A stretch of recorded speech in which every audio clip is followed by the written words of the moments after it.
sujet numéro 2, savoir est ne rien croire. Le paradoxe, c'est quoi? C'est qu'on oppose évidemment savoir et croire, mais en fait, on peut croire savoir. Hein. On peut croire savoir.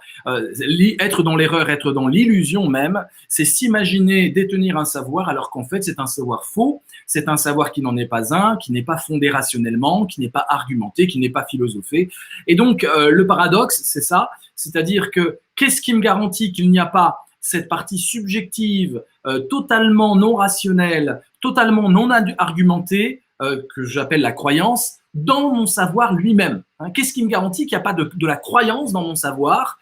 Comment savoir que je suis vraiment dans l'objectivité, dans la vérité? C'est une question du critère de vérité et d'objectivité que je peux avoir dans mes connaissances.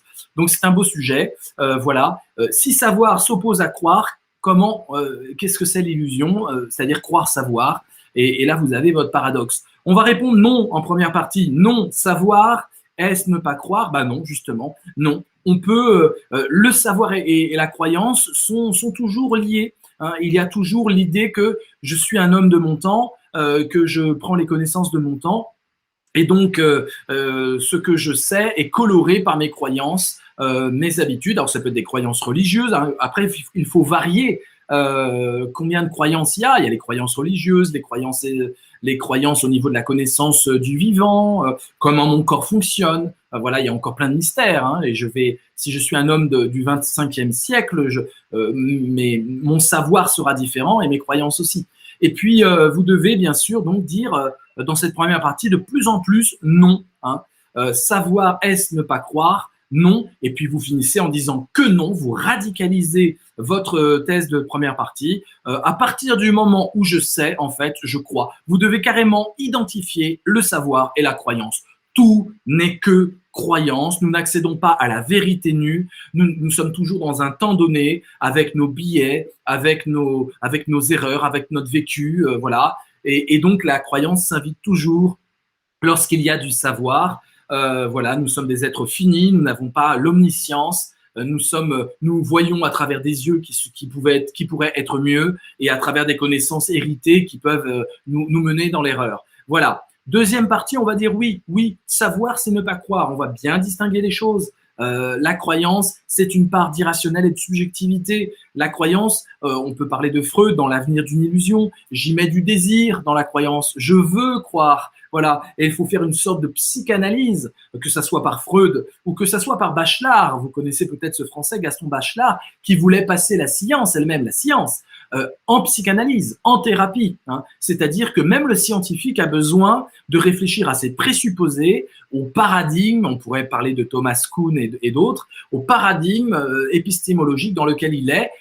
Bien sûr, lorsqu'on croit que la Terre est au centre de l'univers, eh bien notre savoir est coloré par ce géocentrisme fallacieux. Et la révolution copernicienne, justement, c'est une révolution du savoir, parce que tout d'un coup, la vieille croyance de l'Antiquité s'effondre, on entre dans l'héliocentrisme, le soleil, ça c'est vraiment un exemple canonique, hein, votre prof va adorer si vous en parlez, Copernic, tout seul, ça suffit pas, il faut Copernic, il faut Kepler, il faut Galilée d'abord, hein. Copernic, Galilée, Kepler, sur plusieurs décennies, voire des siècles, vont asseoir la théorie de l'héliocentrisme.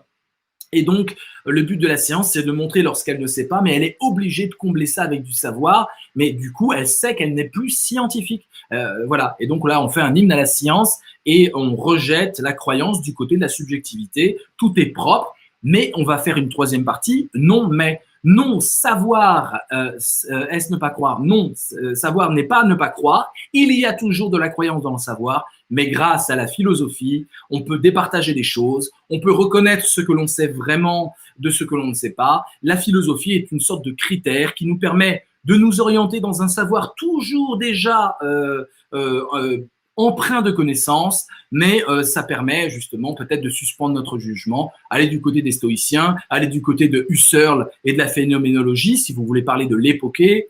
Voilà, la croyance est toujours là et donc il faut être vigilant. Je crois que la notion de méfiance, de vigilance par rapport à soi-même et par rapport au savoir que l'on a est une excellente notion. Salut Laurent, bienvenue dans ce live de correction.